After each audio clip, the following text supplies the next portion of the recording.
Your host is Godrich.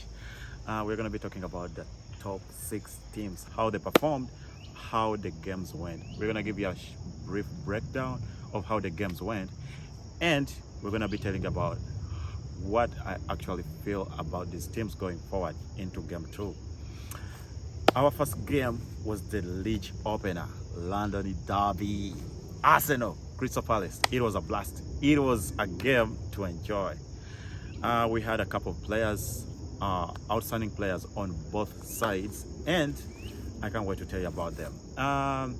I'll begin with Arsenal. Arsenal was a decent side. Player that really stood out was Saliba, man of the match performance against a very defensive-minded Crystal Palace with bodies. I mean, the physical, but he was able to win the battle in the London Derby. It was a good game. He was solid, a couple of blocks, and you can't forget he's just 21 years. He looked like he had played in the Premier League for the last 10 years. He's very good.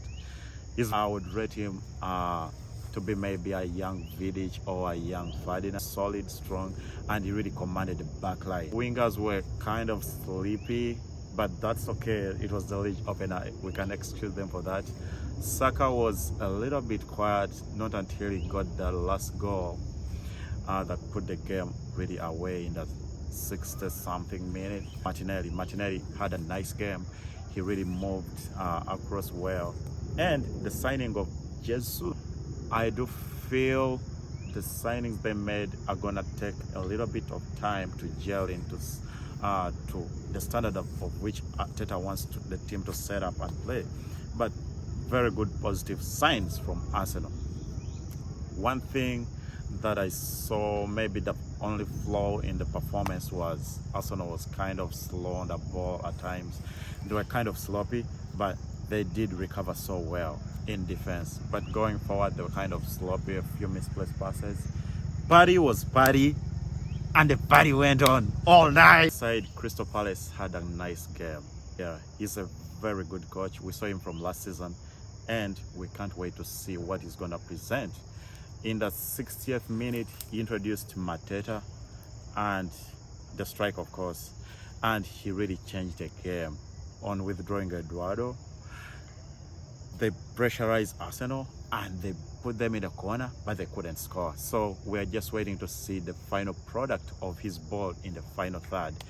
Arsenal had a couple of decent chances on goal, but I mean, Crystal Palace was fully blocked out, of course, by the Saliba guy. And I can't wait to see what these two teams are going to be going forward. I do believe Crystal Palace is a top 10 team in the league. And if that would do badly, maybe we could look at them in the second half of the table. But very solid performance from Crystal Palace. Liverpool, Fulham. Oh my goodness. I didn't see this coming. I predicted a 3-0 win for Liverpool, but they were tussled down by a dangerous Mitrovic. Yeah. So Mitrovic gave Liverpool all the bloody punches. Of course, he's physical. We are seeing Van Dijk kind of lose his physicality. Liverpool, I still have them in position number 2 to end the season. But wonderful performance, nice game.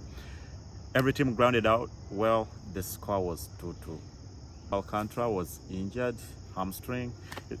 Expected to be out about 3 or 6 weeks. And we can't wait to see what Liverpool is going to play. The third game that I'm going to review is Tottenham playing Southampton. Ooh, Antonio Conte. He's a wonderful coach, good tactician with a winning mentality. You saw what Tottenham did on the opening day of the season. 4-1. That was so bad for the rest of the teams in the league. Tottenham has a couple of players in all the different positions. Every player on the pitch is replaceable. Going forward, I still have them in number 3, but they're playing a very wonderful brand of football, and I hope they're going to challenge Liverpool and Manchester City. The game that we're going to look at is Chelsea playing Everton. This was a very boring game. Actually, I have Everton to be relegated. they did very bad business in the transfer market.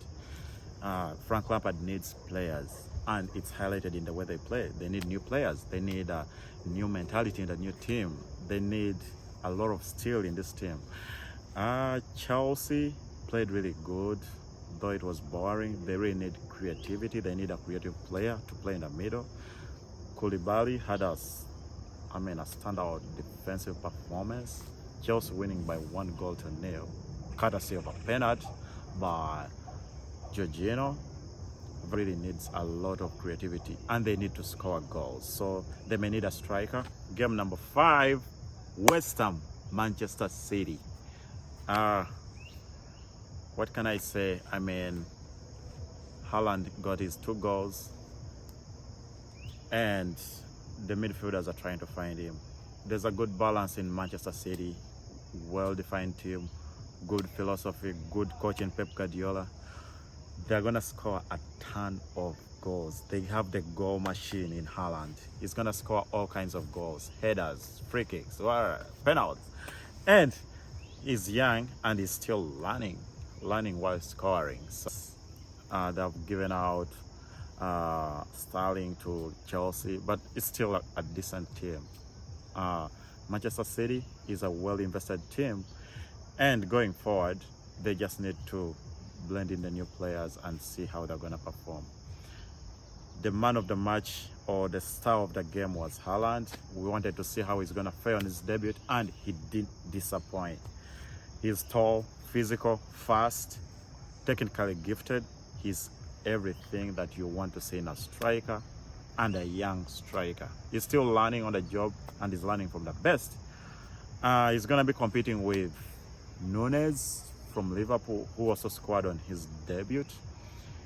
But it's gonna be tight. We can't wait to see the top scorer.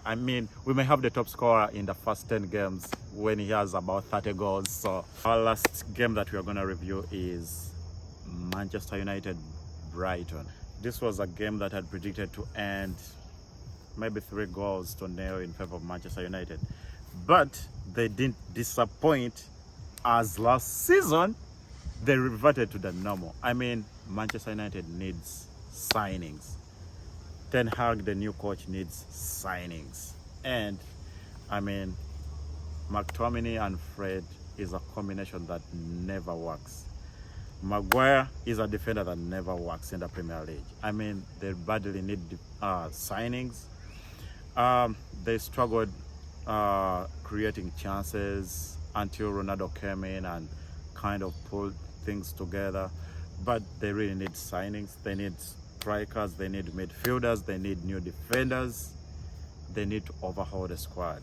And I can't say much about this team because there are no expectations, and maybe because they don't have any expectations this season, probably they're gonna go under the radar, and probably at some point we are gonna see them get a couple of results here and there. But I still think if this is the squad that the new manager inherited and he's hoping to train and coach, he's gonna get so much little from it. It's a thin squad.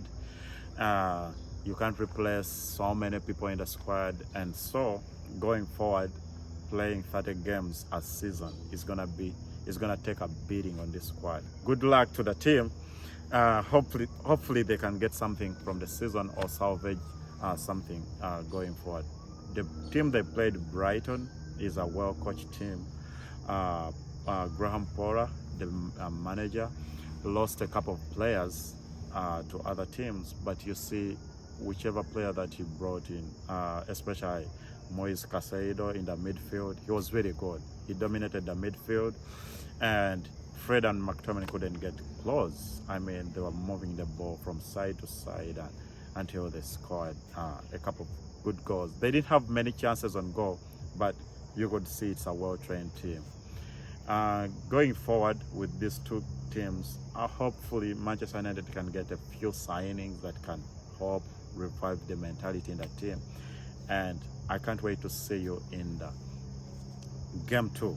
We had Arsenal winning 2-0 at Crystal Palace. We had Manchester City win 2 goals away at West Ham. We had Chelsea win 1-0 at Everton.